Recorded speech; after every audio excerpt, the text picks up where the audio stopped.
Welcome to everybody. First of all, thank you for being here and congratulations. You've made it to the end of the MTS Fall Marathon. There's been Meet Your Teacher morning. There's been curriculum night, grandparents and special friends tea, fall community picnic, class parties, so many auction or big night out, sign me up parties.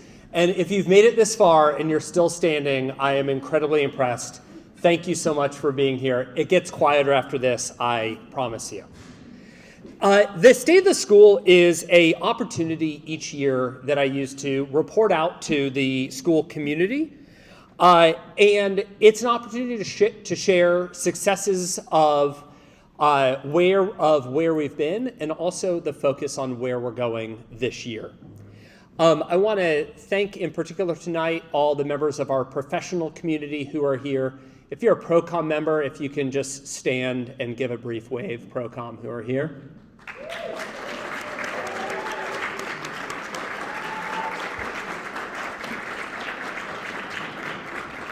And then also I want to thank and recognize members of our Board of Trustees who are here. So if you're a board member, if you could stand and give us a wave.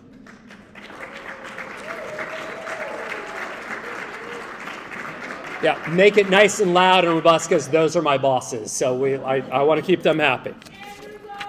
Woo! Duly noted.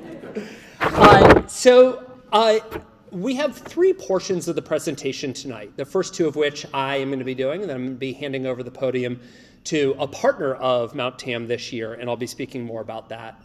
The first part is about program supporters and drivers. So before I update you on strategic work that we're undertaking this year, I wanted to talk about how admissions, finance and facilities, and advancement are doing, how things went last year, and what are main areas of focus for them this year. Because these three offices, these three functions are so critical to the school programming. First on admissions, I want to highlight two numbers. The first of which is we had a greater than 70% yield on all of our admissions decisions. What that means is when we say yes to people, 70% of them in turn say yes to us. That is incredibly high in our industry and is a great sign of people not only being interested, and we have great record numbers of applications and all of those people, and all of those things, but we also have people who, when they apply to the school and they get in the school, they want to be here. The other point that I want to highlight this year is that in our kindergarten class, we have 9 different languages among the 24 students spoken at home. And I highlight that because I think it is a wonderful indicator of one of the threads of diversity within our community, which was a major focus for Amy and the admissions committee. Diving deep a little bit more on admissions. First, speaking about pride points. First, Mount Tam is full at the end of decision week. We go out to families, we offer admissions, we get that yield, and at the end of the week, we are completely full. And what that means is that at this time of year, frankly, throughout the summer, we have Amy who's getting calls from people and she's saying, I wish we had room for you. I can tell you about some other schools that might have room, or you could think about applying for next year. And this is also one of the reasons that we're actively pursuing growing our enrollment, and I'll be talking a little bit more about that later. I'm really proud of the growing diversity of our student and parent and guardian community. I showed you that with the 9 languages spoken at home, but we also have an increasing percentage of dual income households. We have an increasing percentage of racial diversity as well. And a third pride point really is how much all of you, and so many of you, are involved in supporting outreach to families. Amy keeps saying to me she feels so lucky that for every family who comes on a tour, one of our families reaches out to them and does so willingly and is amazing ambassadors for us. And finally, a pride point for us is that we have an incredibly high tour to application conversion. As one person said to Amy, you can't unsee Mount Tamalpais School. And so that really speaks to really the program, but that tour experience and families coming on campus. Clearly all of you cannot unsee MTS, and it's great knowing that that's true for folks who are coming on our tours. For each of these program supporters and drivers, I also want to speak to what some of the focus points are.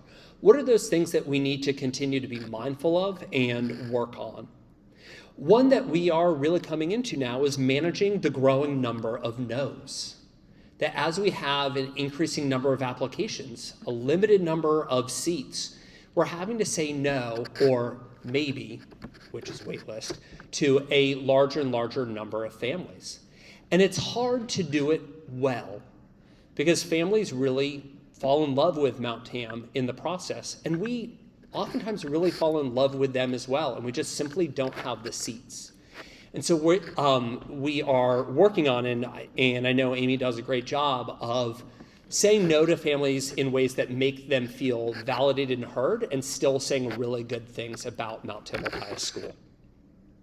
And finally, something that we are aware of and mindful of and working on is our San Francisco Marin balance. So for quite a while, we were 20 to 25% of our students coming from San Francisco. During the pandemic, a number of our San Francisco families moved to Marin, and that number went down. And interestingly, the number of families that were pursuing independent school from the city went down as many families with young kids left the city. Right now, our percentage is just below 20%, but I do want to point out that we're headed right back in that direction of kind of being in the 20 to 25%. And this year's kindergarten class, we have 5 out of our 24 families, which is right around that 20% number. And we are really cognizant and aware of that because we love having San Francisco families, and we want to have enough of a robust community that the fun is had out in the Presidio when the kids get off the bus, and there really is that sense of community there. In the same way that some of you who live in Tiburon or some of you who live here in Mill Valley really feel that sense of local community, we want to make sure that there's a critical mass for our San Francisco families as well to feel that sense of community. Moving on to finance and facilities. So a pride point for us is that we've really been developing over a number of years a facilities reserve fund. We have a beautiful facility, but what we're doing with this fund is making sure that future generations of parents don't have 7 figures of deferred maintenance on the school building and no way to pay for it. So with the guidance of the board's Finance and Investment Committee, as well as the board's Facilities Committee, Joelle has steadfastly made sure when I'm like, couldn't we spend that money? She's like, no, that goes into Facilities Reserve Fund per the plan. And we've been developing that so that as we need new roofs, as we need those things, that core facilities money is there. We've also, over the past years, done a great job on cash management. Again, huge shout out to Joelle and the Board Finance Committee. And what that means is that we've been able to solely develop reserves so that as we've entered into really the research and design phase of our expansion initiative, so far we've been able to pay for all of the soft costs associated with that out of reserves. And so that's really given us the funding to really explore a key strategic move for us. 2 things for focus points in finance and facilities. First and foremost is compensation. As I think all of you are experiencing, you go to the gas station and you fill your car and you go, oh, wow, $100? And the reality is for educators, that's oh man, $100. The inflation that we are all feeling is particularly felt by educators and other people who are making the amount that educators make in Southern Marin. We really need to be mindful of making sure that we are paying our professional community well enough so that they can continue to live here And I feel so lucky to work with colleagues who are early in their career, as well as colleagues who are late in their career. And I want to make sure that some of our young stars are able to be a teacher for their entire life and graduate, I think that's called retire, and retire with dignity decades later. And to that end, and you'll see a little bit about this later, we are kicking off some really great work to dial in what exactly does that mean and how much would that cost to really be leaders in that. And we are also painfully aware of challenges around transportation. Perhaps not as painfully aware of it as some of our San Francisco families who, a morning of, a bus driver at 8 p.m. told us that they quit effective immediately and they don't have a bus driver the next day. Or as we discovered the other day, we have a bus for you, but it's a double-decker bus, and they think they're driving onto your campus with one of those like Google double-decker buses. And we're like, oh God. What we have experienced a year and a half ago, or a year and change ago, our longtime bus provider in San Francisco lost their contract with SFUSD, went out of business. And all of a sudden, we had to find a new bus provider. And it was a scramble to find anybody who could have a yellow bus with a bus driver. And day to day still, it is touch and go. And that's had a real impact, of course, on our families. It's also had a meaningful impact on our financial bottom line. And it's also just a reminder to us that this could happen with any of our transportation lines. It happened to have been the San Francisco bus, but it could be for any of ours. So that's something that we're really thinking about. No, the answer is not necessarily to go into the busing business, though frankly, if any of you are looking for a good business opportunity, busing. You could just make so much money. So those are some of the focus points for us in the finance and facilities. And finally, speaking to advancement, Pride Point, I just really want to lead with this success of the annual fund last year. Thank you to all of you who supported the annual fund. Last year's annual fund brought in over $1 million for the first time in the school's history. And that could not have happened without all of the generous support of all of you. And also another Pride Point was last year's big night out. With COVID, it really gave us the opportunity to rethink what our spring event would be. And we ended up with Big Night Out, an event that was inclusive, it was a community celebration, and it was a really effective fundraiser. Finally, the last Pride Point that I want to highlight is that we're back to community events. We have wonderful favorites. We have Grandparents and Special Friends Tea. We have community picnic. We have grade level gatherings, and we're holding on to some amazing things. And yes, we are aware that every single event was in the month of October, as well as every single Big Night Out sign-up party, and we'll do a better job of that next year. But it was also really wonderful this year that we had new community events. We had the recent mystery dinners. We had Oktoberfest. We had grade level parties. Just so many fun community events that, again, is a huge point of pride for the Advancement Office and advancement initiatives.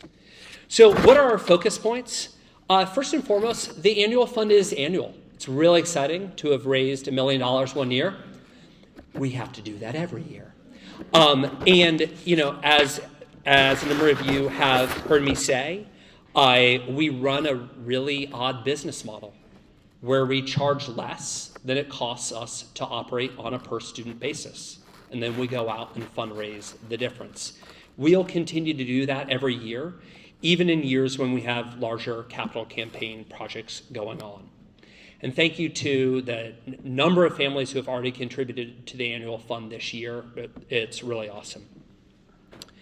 Something that we're thinking about with advancement, and this is much related to the annual fund, is really meeting every family where they are. We understand and recognize that all gifts, whether it's $50,000 or $50,000, can be a significant sacrifice and very meaningful for a family. And we're thinking a lot about how do we show gratitude meaningfully. And Nancy has so many great ideas and is just really thoughtful about this. And as letters come to my desk to sign, it's something that I really think about when I'm signing a letter, is just really noting that every single family that is giving and supporting of the school. Nearly 80% of our funding comes from a small group.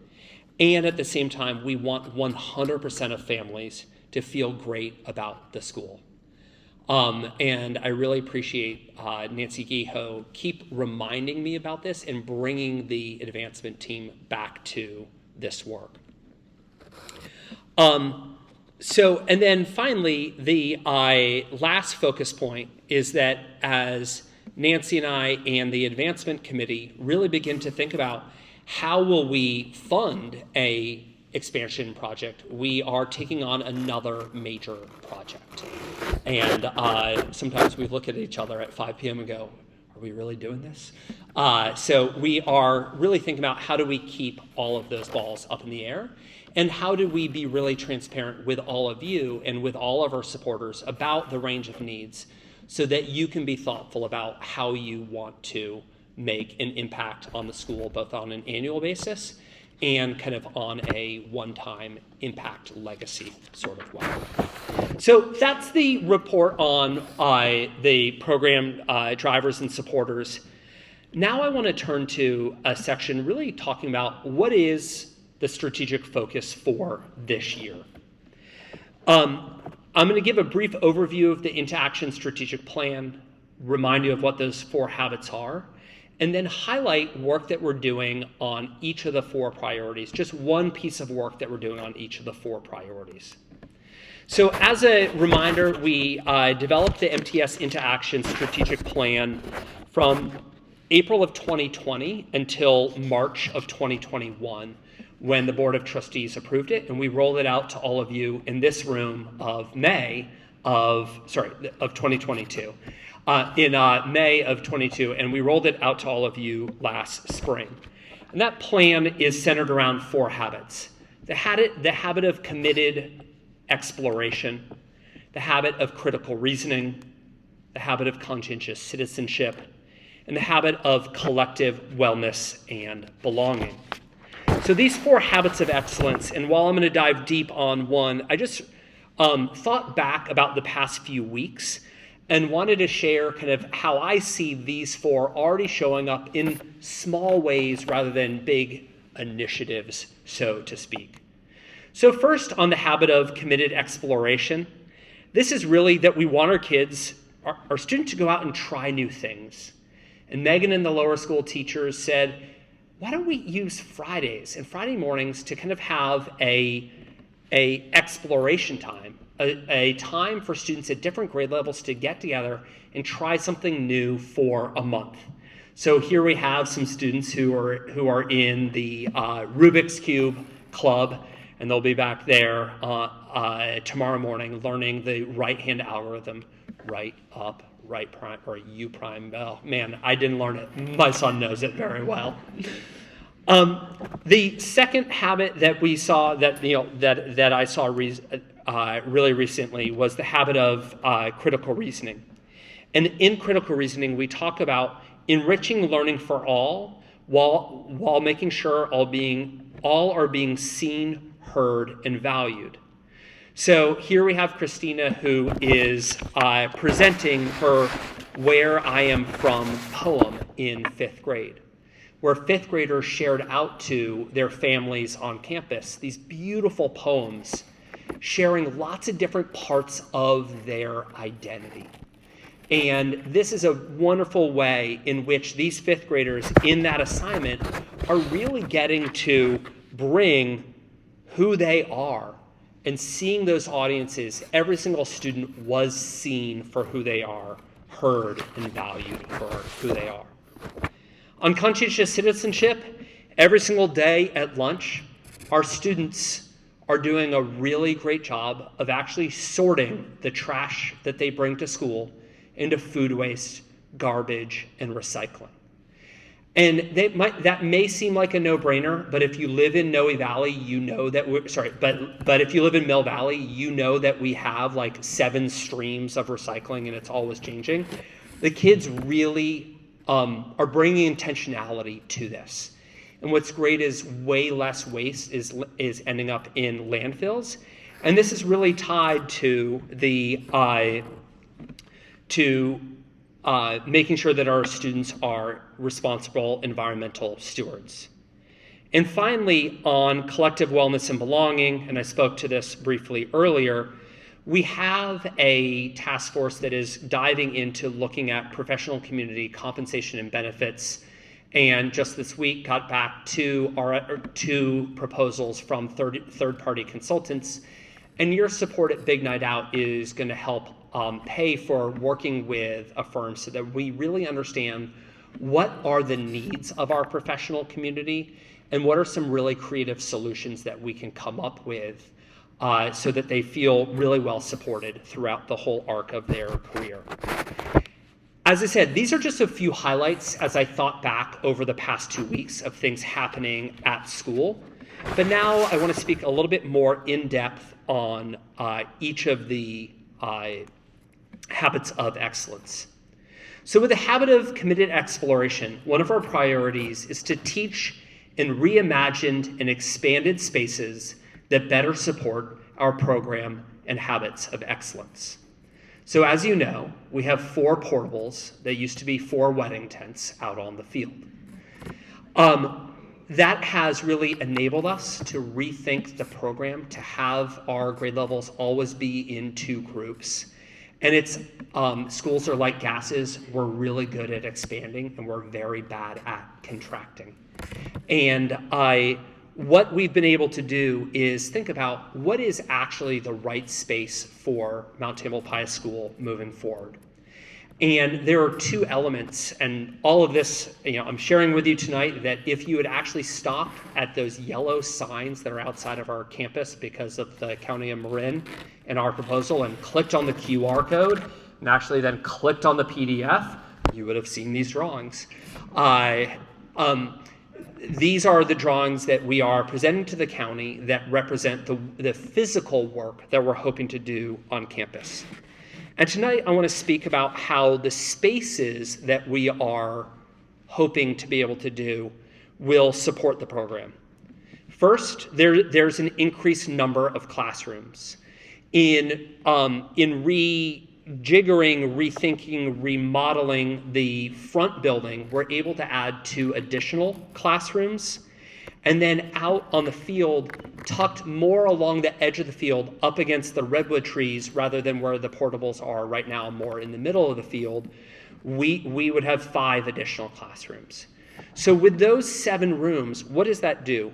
One of the things it allows us to do is make sure that programs can return to having dedicated spaces. A music program thrives when instruments can be left out from one class to the next rather than have to be picked up because a drama class is coming in. It also means that teachers are teaching between fewer spaces, so that Kevin teaching 4th and 5th grade math can be teaching in one space throughout all that time and have the materials that he needs ready to go when he's offering low floor, high ceiling challenges and a student is going really high in the ceiling and he goes, oh man, here's something else you could do, and he can grab those materials right there. Having the additional spaces will also make it easier for the 2 homerooms to be in closer proximity to one another. So right now, our 1st grade and our kindergarten and our 5th grade have 2 homerooms that are really close by.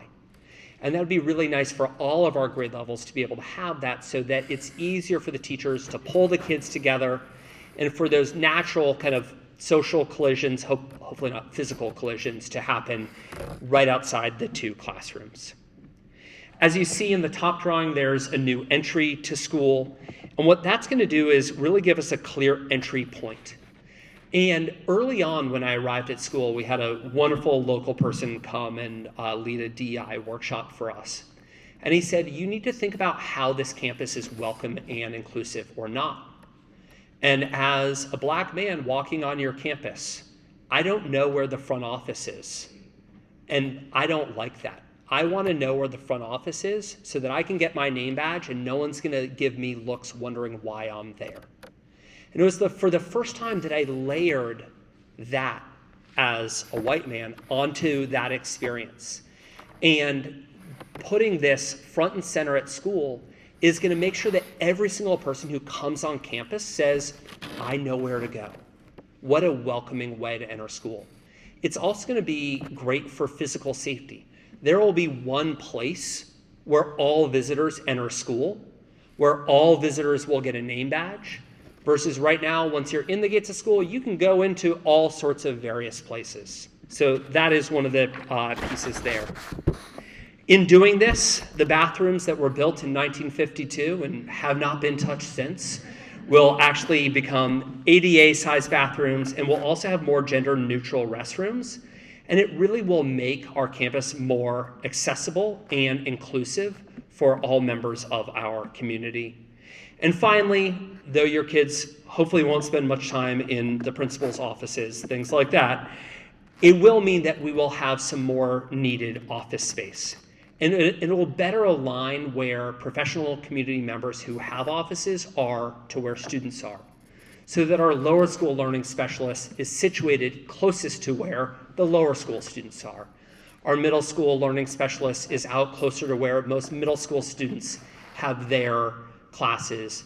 And Quincy, our Director of Equity and Inclusion's office, will be central to campus, right next to the division head's offices, so that he, like them, is right kind of in the heart of the action versus more off on the periphery of campus. So these permanent spaces would allow us to regularly have about 25 to 30 more students than our permitted 240, so kind of a enrollment of about 275 to 280 students is a real sweet spot for us. And we are currently at 240 students.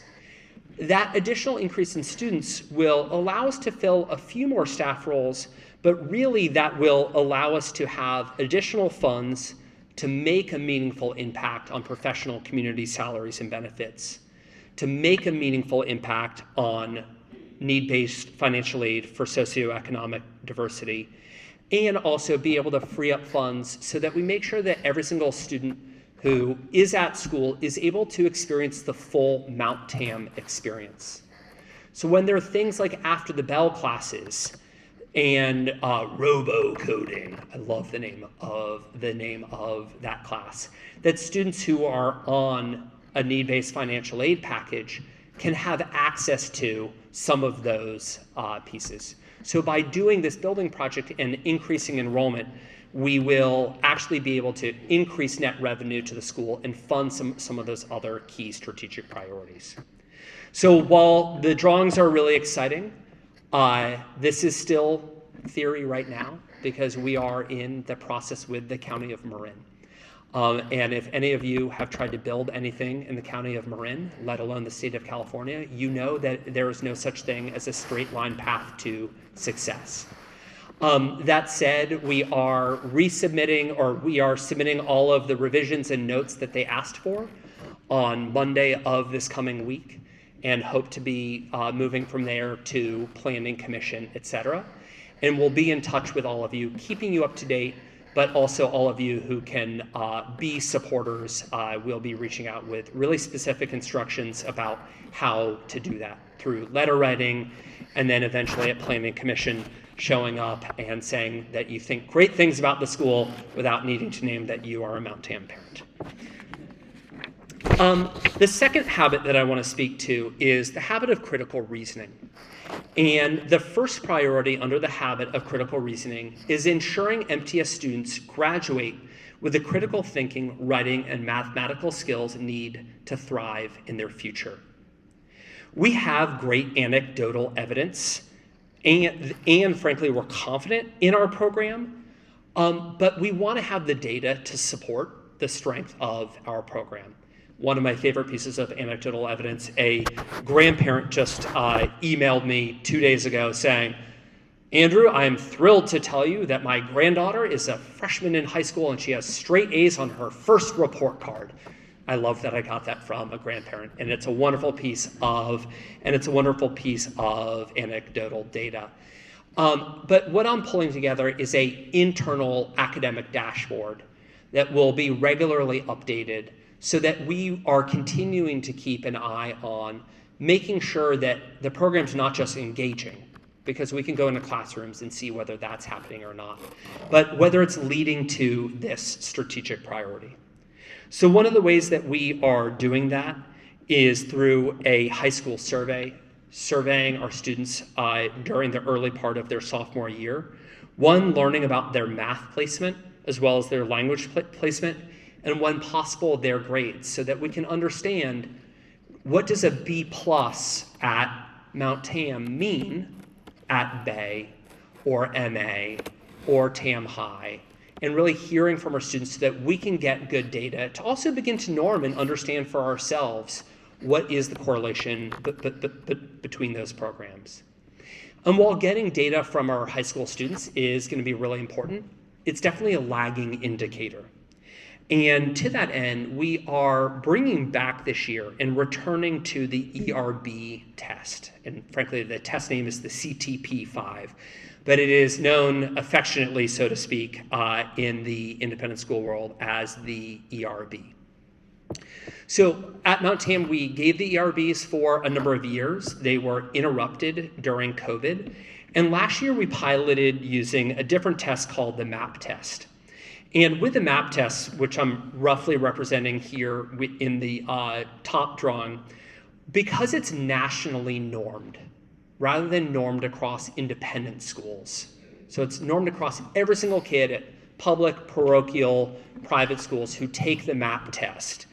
We found that the vast majority of our students were scoring in the 80th plus percentile, often the 90th plus percentile or 95th plus percentile. And with so many students clustered so tightly, there was not great data.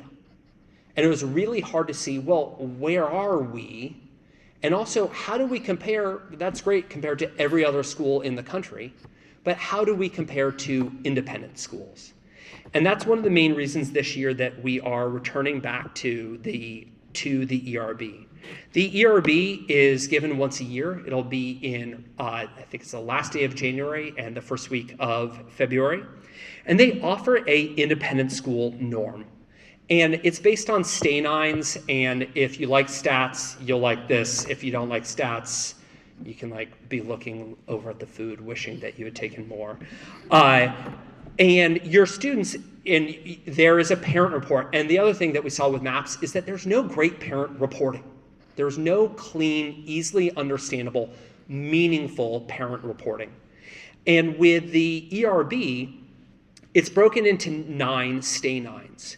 And because we're comparing independent schools to independent school students, we and other schools think about, we want our students should be in the 4th, 5th, and 6th stay-nine, in the heart of the normal distribution of independent school students. And then we do have students who are in the 7th and 8th and 9th stay-nines. And then we do have students who show up in the 1st, 2nd, and 3rd stay-nine. So what does that mean? So for us on a student-by-student basis, when we see students in the 7th through 9th stay-nine, we're saying, what are we doing to make sure that those high ceiling challenges are really engaging?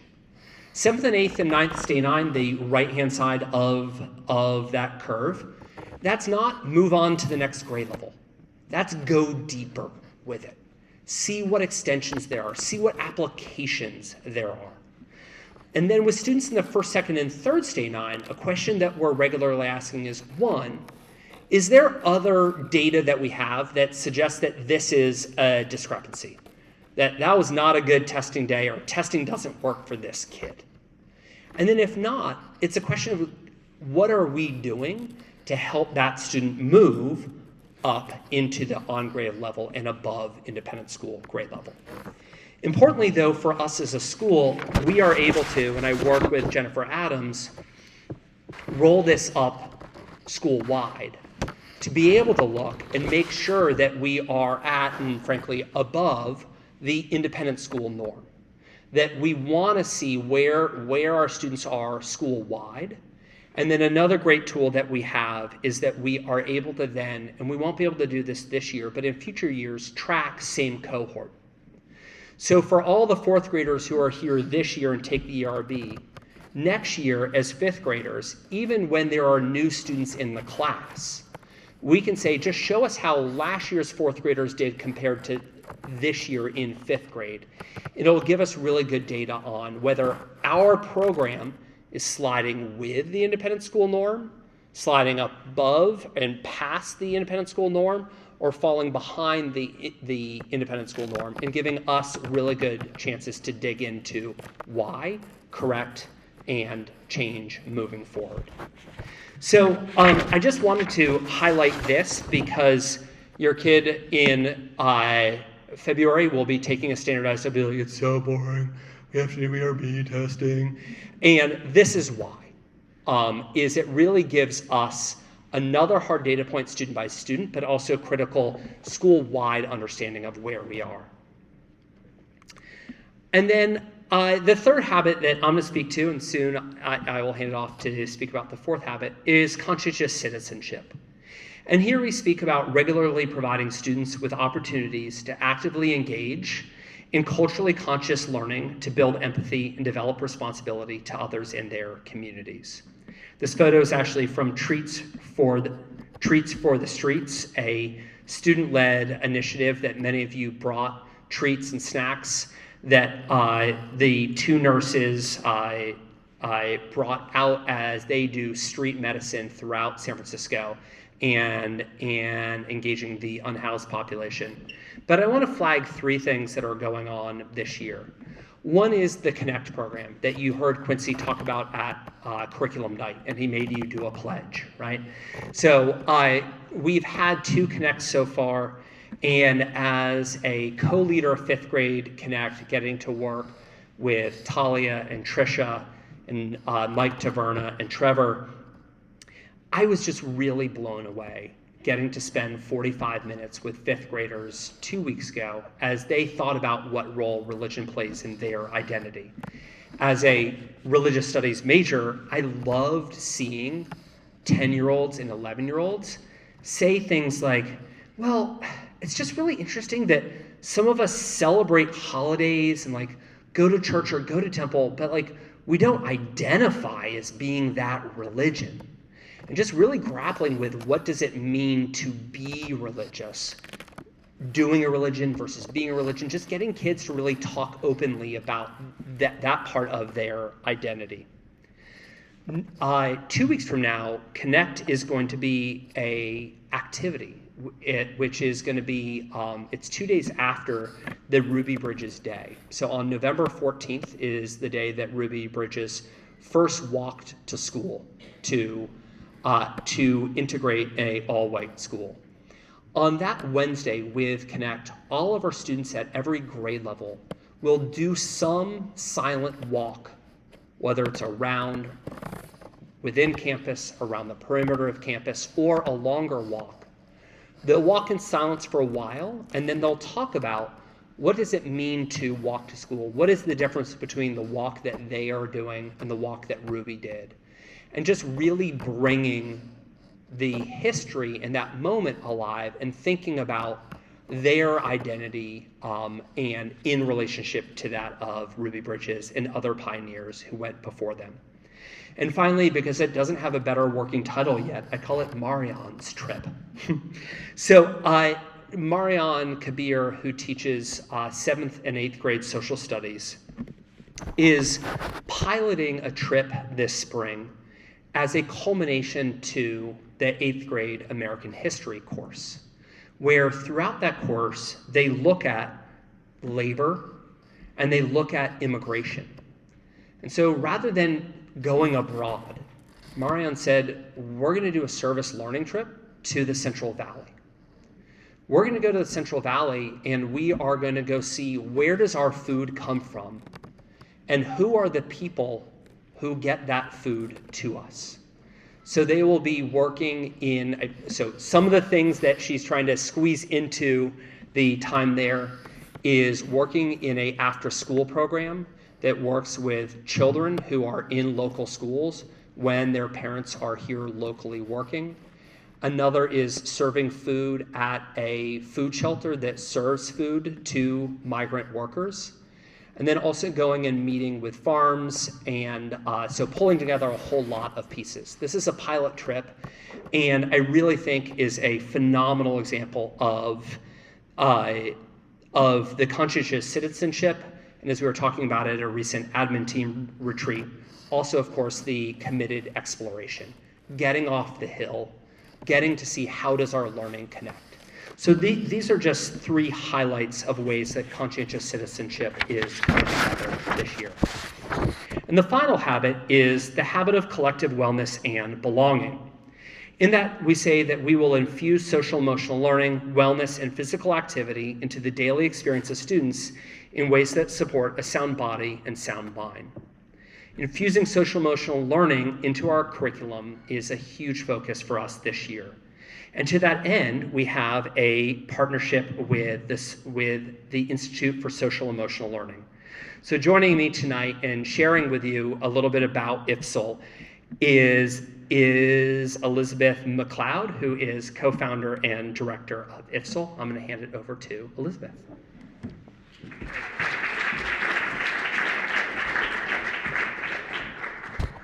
Thanks, everyone. It's so good to be here and to hear all of that. And I have to say, I heard SEL actually infused in all of those, in so much. So I'm going to talk a little bit about our partnership, who we are, some opportunities for you as parents to get involved even more.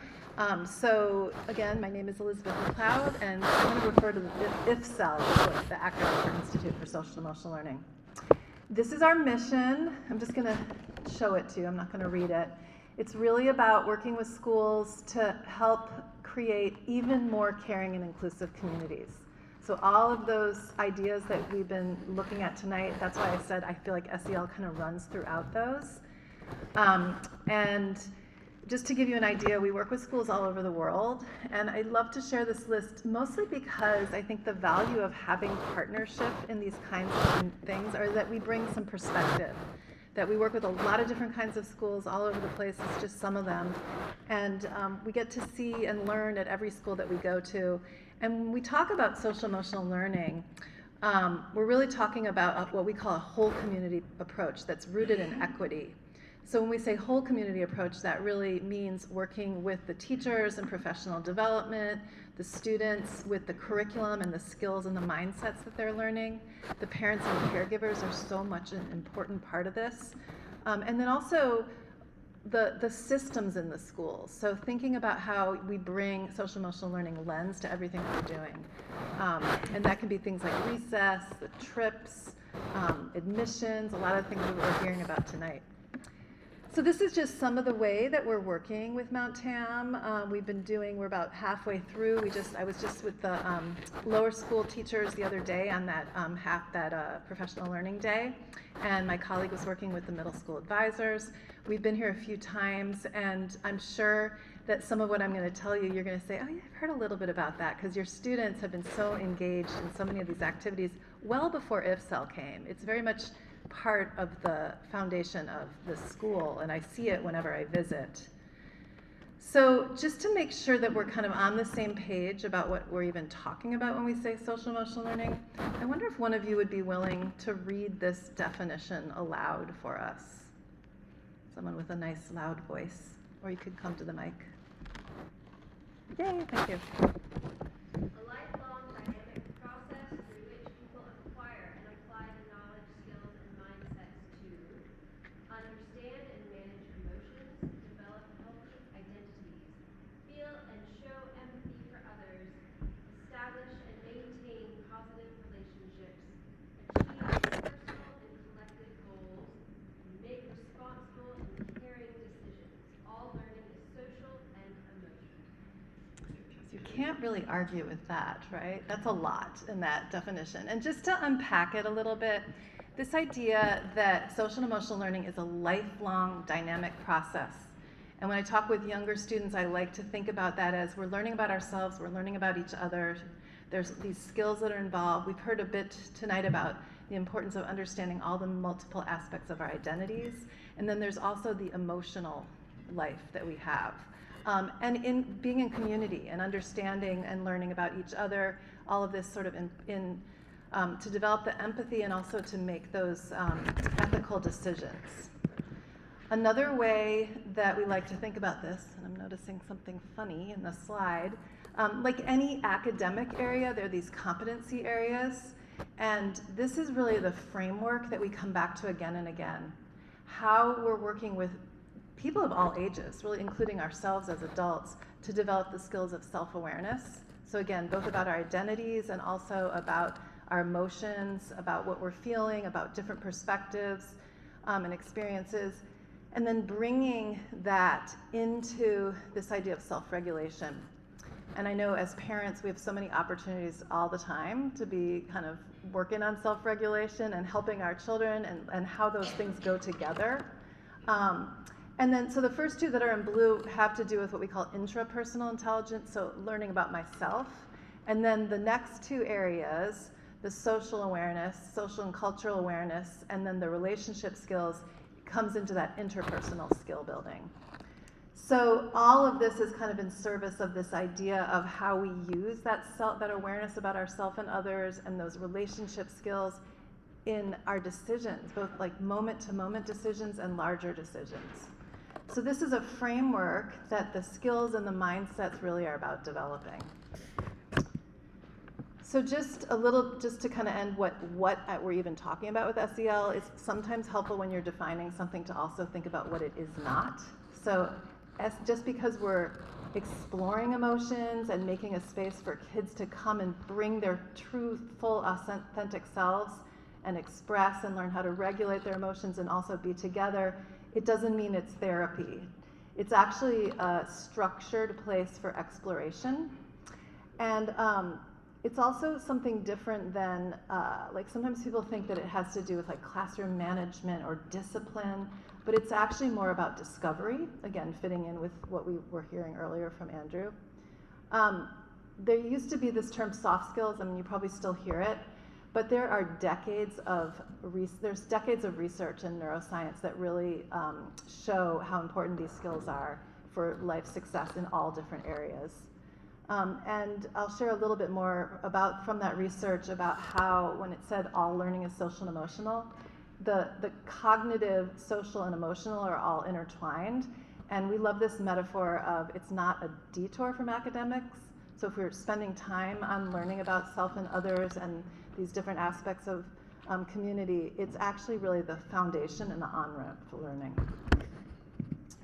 So I want to, because so much of what we do with social emotional learning is actually experiential, we're going to have an opportunity to experience some of those competencies in a skill that we love to share with parents, because there's so much of this can be so helpful to us as parents. So check-in is something that I'm sure you're familiar with. It's a ritual that we can do with our families at home, that kids are doing in school, in advisory, in homeroom. Lots of different creative ways to do check-in. And one reason we love to share it with parents is, I don't know, raise your hand if you've ever had that experience of picking up your child or the end of the day. How was today? Fine. You can't get anything out of them, right? Never. Okay. So we're talking about getting beyond fine, right? How do you find out what's really going on? And also create that space for that moment of self-reflection, for us to be able to find our words and to be able to kind of reflect on the day and think about how we're feeling and how those feelings might have been changing throughout the day. So I would love to give you a moment, actually, to take a mindful moment to feel your feet on the ground. And if you really feel inclined, you might even close your eyes for a moment. You might stand if you need a little stretch right now. Just want to give you a moment to check in with yourself. And maybe, I like to close my eyes, you don't have to. Maybe just soften your gaze, kind of focus inward, and just think about your day, or just notice in this moment how you're feeling. And this could be body, mind, spirit, mood. Notice what's up for you in this moment. And you may have noticed that underneath your chairs there are these funny looking wires. I'd love to give you a moment to reach down and find. There's 3 wires. You can grab one, and there should be plenty for everyone. So if you don't see one in your row, look in front, behind, maybe make sure everybody has one. And we're going to just continue with this idea of noticing how you're feeling, and the wire is here to help you both kind of explore and also express what you notice. So that might sound strange, so just bringing that kind of idea of being an explorer, like the children, and just let the wire help you sculpt and express a little bit about how you're feeling. Now you might think about today, just from when you woke up this morning until now. You might want to take a longer view and maybe check in with yourself about how's this school year going. Maybe starting with September, going through all those events that you were having in October up until now. So there's no right or wrong way to do this. I'm just going to give you a couple minutes to have just a quiet moment to just focus on how you're feeling and play around with the wire. And you will have a chance to share it with one other person briefly. So just take a few moments. I know that was really short, so you probably didn't get very far, but I hope that that was nice to be able to connect with another parent, hear a little bit about them. And whenever we do these activities, one of the things that's really important is that reflection piece. So a check-in is kind of a reflection, you're reflecting on your day, but I'd love to just pause for a moment, give you a chance to take a look at these questions and see if maybe one of them jumps out at you. I'm wondering if maybe a couple people would be willing to share what that was like for you to just have that brief moment, to do that check-in, to connect with someone else, to have the wire. And if anyone would be willing to share it, either anything from here or just a brief reflection, I'd love to hear.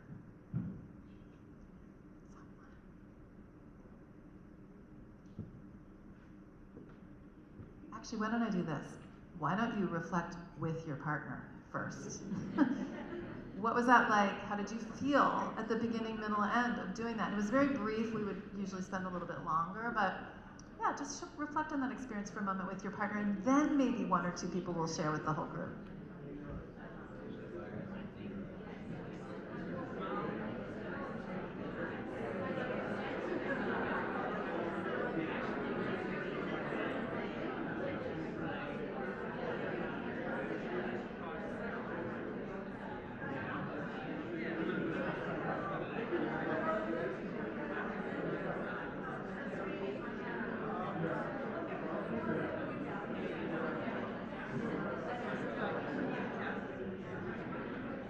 Okay, would anyone share just a brief reflection on that?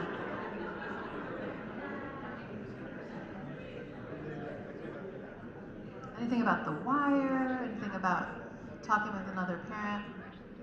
And it's okay if we don't want to do that.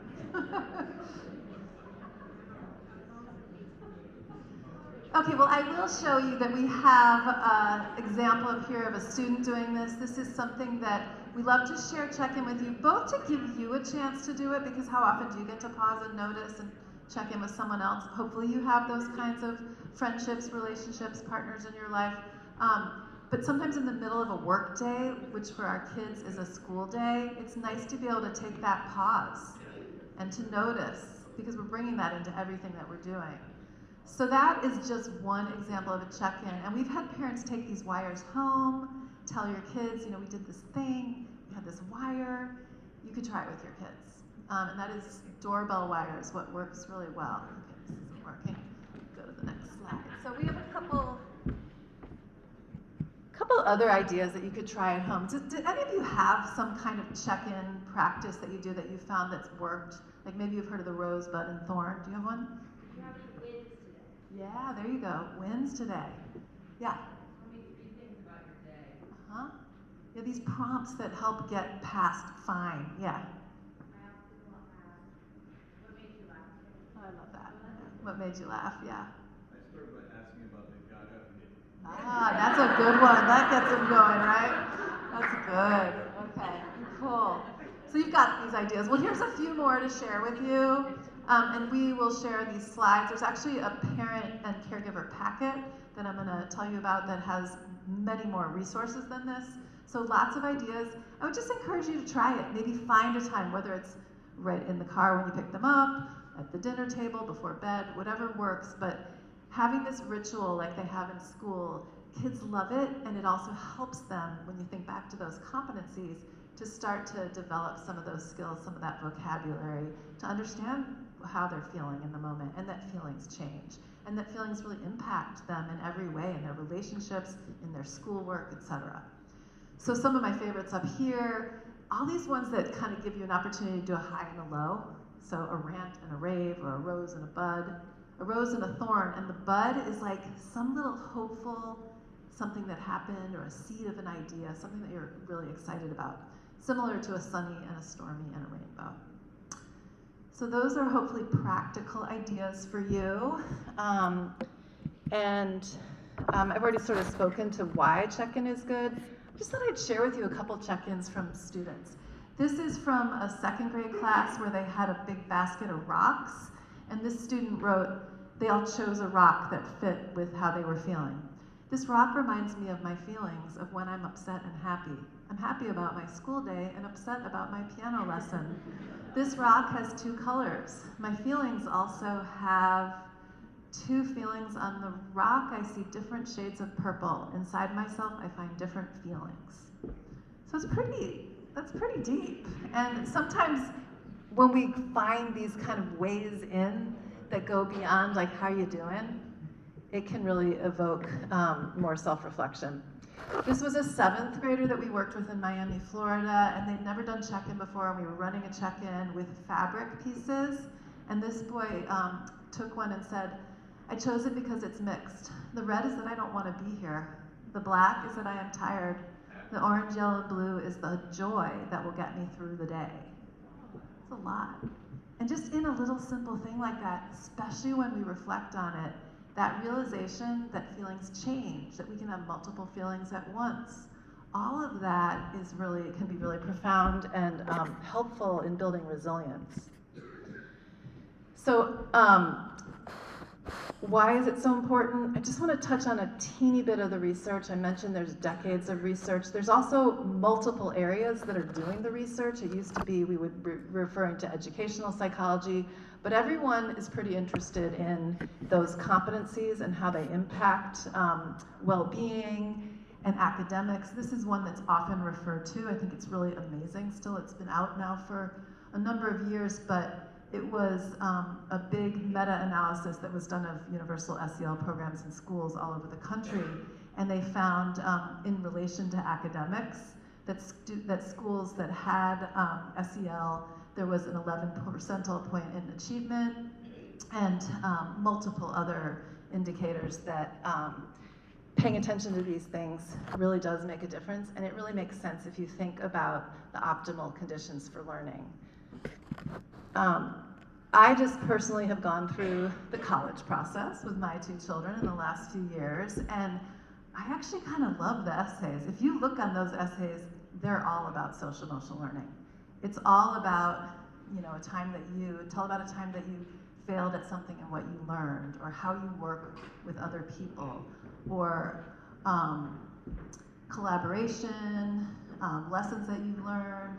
It's all that same kind of reflection that happens in SEL. So it's really, I actually didn't mind going through this process with my daughter because it really was an opportunity for her to pause and think about these things that are so important. But we love to share it with parents to show really just how important it is when you're thinking about preparing for the future. I don't think I need to tell you that in the last couple years have been rough. And social emotional learning, I think we've been a lot more in demand. And these are the skills. I'm not going to go through all of them, but I just want to say that learning these tools for children is so empowering, and that at Mount Tam, the way they're learning the skills is both systematic and sequenced and building. It's a whole community approach. There is a language to it. And the reason I love to share this is because if you look on the left side, those are the skills we've been working with in the lower school. So you might hear your child suddenly say something like, I need to cool off. And that's what he's learning in SEL. learning some breathing strategies or ways to shift gears and reset. You might hear them talking about de-escalating or an emotion thermometer.